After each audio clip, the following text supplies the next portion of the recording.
안녕하세요. 좋은 아침입니다. 오늘 우리가 함께 나눌 말씀은 8월 15일 믿음의 메시지입니다.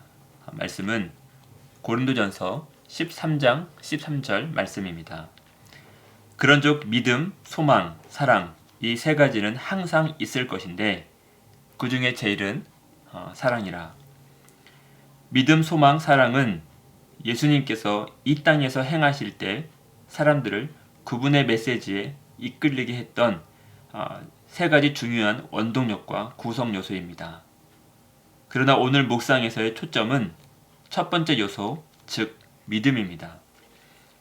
예수님께서 사역하실 때 그분의 말씀을 듣는 사람들의 심령에는 믿음이 생겨났습니다. 예수님께서는 하나님이 누구신지와 그분의 영원하신 뜻, 그리고 사람들을 위해 그분의 이미 행하신 일에 대해 알려주셨습니다. 이 부분을 다시 한번 읽겠습니다. 예수님께서는 하나님이 누구신지와 그분의 영원하신 뜻과 그리고 사람들을 위해 그분이 이미 행하신 일에 대해 알려주셨습니다. 그분은 구하라 그리하면 너희에게 주실 것이요 찾으라 그리하면 찾아낼 것이요 문을 두드리라 그리하면 너희에게 열릴 것이니 마태복음 7장 7절 말씀입니다. 열릴 것이니라고 말씀하셨습니다. 바리새인들이나 사두개인들은 사람들에게 그런 식으로 가르친 적이 없었습니다. 단순하면서도 능력 있게 복음을 알게 해주셨기 때문에 사람들은 그분의 메시지에 사로잡혔습니다. 수많은 사람들이 그분께로 몰려들고 그분의 말씀을 반기며 들은 것은 당연합니다. 그들은 하나님께서 선택하신 사람들만 축복하신다고 생각했었습니다. 하나님이 자신들에게는 관심을 두지 않으실 것이라고 생각했습니다. 그러나 예수님은 하나님께서 모든 사람을 조건 없이 사랑하신다는 것을 그들에게 가르치심으로 하나님에 대한 그들의 잘못된 믿음을 깨우쳐 주셨습니다. 예수님이 마귀를 쫓고 눈먼 자의 눈을 뜨게 하며 귀머거리의 귀가 열리게 하고 심지어 놀라운 권세로 죽은 자까지 일으키시는 것을 보았을 때 그들은 자신들을 향한 아버지의 사랑에 대한 확신과 믿음을 가지게 되었습니다. 많은 사람들이 그분의 행하시는 표적을 보고 그분의 이름을 믿었다고 성경은 말씀합니다. 예수님께서 그분의 메시지를 통해 그들에게 아버지가 실제가 되도록 만드셨기 때문에 그들은 물리적으로 보이지 않는 하나님을 믿고 이해할 수 있었습니다. 그분이 우리를 보내시면서 온 세상에 전하고 가르치라고 하신 것도 같은 메시지입니다. 요한복음 20장 22절에서 그분은 말씀하셨습니다. 아버지께서 나를 보내신 것 같이 나도 너희를 보내노라. 오늘 당신이 불가능해 보이는 상황을 만난다 해도 당신은 하나님께서 기적을 행하실 것을 확신할 수 있습니다. 그분은 죽은 자를 살리시는 즉 죽은 자에게 생명을 주시는 하나님이십니다. 죽은 자궁이나 죽은 몸이나 죽은 사업이나 혹은 죽은 은행 계좌도 마찬가지입니다. 지금이라도 당신은 기적을 소유할 수 있습니다. 믿으면 얻게 될 것입니다.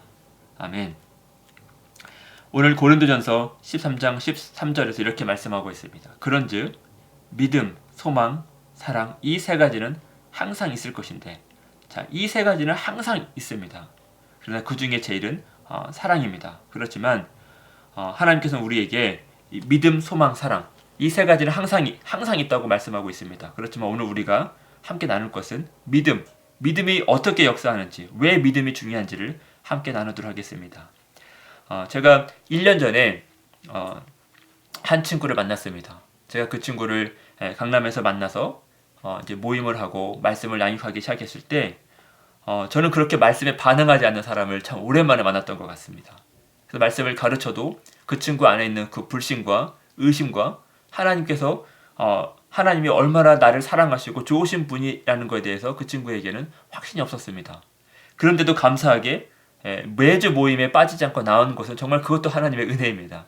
그래서 그 친구에게 말씀을 가르치고 말씀을 말하고 할 때 정말 제가 가르칠 때마다 제 안에 어떤 고민이 되고 이 아이가 어떻게 이 아이를 변화시킬 수 있을까에 대한 의문이 항상 있었습니다. 그래서 제가 기도하는 가운데 하나님께서 제 안에 하나님이 얼마나 우리를 사랑하시는지 내가 그것을 먼저 보여주면 되겠다는 그런 감동이 있었습니다.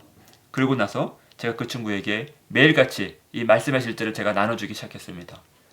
말씀을 보든 안 보든 말씀을 나눠주고 또 하나님께서 나에게 말씀하신 것들을 제가 보내주고 계속해서 내가 은혜 받은 것들을 그 친구와 나누기 시작했습니다. 그렇게 할 때 어느 순간 하나님의 그 친구가 반응을 하기 시작했습니다.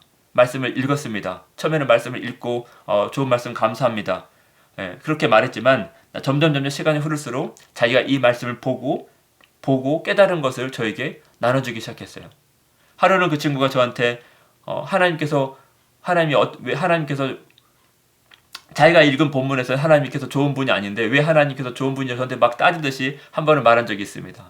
근데 놀라운 것은 그 친구가 구약 성경을 읽고 나서 우리가 매일 말씀 묵상을 구약 조금 신약 조금 이렇게 나눠서 보고 있는데 그날 본문에서 하나님께서는 정말 하나님 말씀에서 벗어나 있는 사람들을 바른 사람들이 어려움을 당하고 힘든 상황을 당하는 것들 그런 말씀이었어요. 근데 그 친구가 그런 말씀을 읽고 나서 제가 그 친구에게 하는 말씀은 항상 하나님은 우리에게 선하시고 우리에게 바른 것을 행하시고 또 우리를 사랑하시고 우리를 세워주고 우리가 그리스도 안에 승리하는 삶을 산다고 제가 말씀했는데 그 친구가 읽은 구약의 말씀 또 다른 내용이었습니다. 근데 그 내용들을 저한테 이야기했을 때 저는 첫 번째로 너무 감사했습니다. 왜냐하면 하나님의 말씀을 드디어 읽고 있다는 것에 너무나도 감사했어요. 말씀 우리가 읽고 말씀을 보기 시작한다면 사람들은 변할 수밖에 없습니다. 그래서 제가 그 친구에게 말씀을 설명하고 드디어 그 친구 안에 있는 그런 의심들이 하나씩 벗겨지기 시작했습니다. 그리고 드디어 1년 만에 그 친구가 방언을 1년 동안 거절했었는데 드디어 방언을 받고 나서 완전히 새로운 사람이 되었습니다. 하나님께서는 우리 안에서부터 오늘 믿음의 메시지 우리가 하나님 말씀이 어떤 것인지 자, 예수님께서는 사람들에게 어떻게 말씀을 나눠주셨습니까? 제가 본문을 좀 읽겠습니다.